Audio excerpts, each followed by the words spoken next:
আজকে চলে এসেছি খুব সুন্দর একটা রেসিপি নিয়ে। আজকে এখানে আছে চিকেন, আছে চিকেন পকোড়া করব বলে সব দিয়ে দিয়েছি। এর মধ্যে সব মশলা দিয়ে ভালো করে এবার মাখিয়ে নেব এটাকে।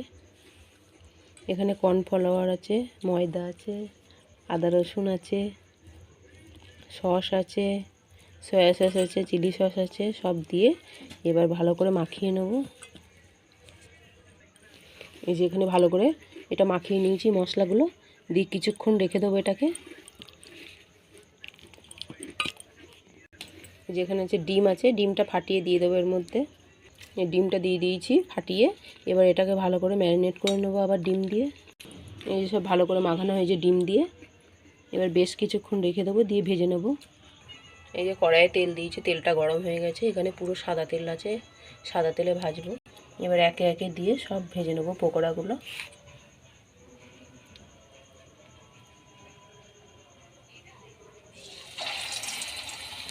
এই যে পকোড়াগুলো ভাজা হচ্ছে, চিকেন পকোড়া।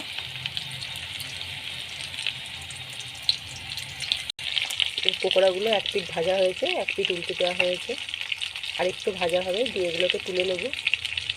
এই যে পকোড়াগুলো ভাজা হয়ে গেছে, এবার একে একে তুলে নেব পকোড়াগুলো। যেখানে চিকেন পকোড়া ভাজা হয়ে গেছে, এখানে সস আছে আর এখানে চিকেন পকোড়া আছে। গরম গরম চিকেন পকোড়া সস দিয়ে খাওয়া হবে। ভিডিওটা কেমন হয়েছে অবশ্যই জানাবেন, ভালো লাগলে একটা লাইক করবেন। আজকের রেসিপি হচ্ছে পকোড়া, চিকেন পকোড়া। আজকের রেসিপি এখানেই শেষ করছি। পরের দিন আবার অন্য একটা সুন্দর রেসিপি নিয়ে চলে আসবো।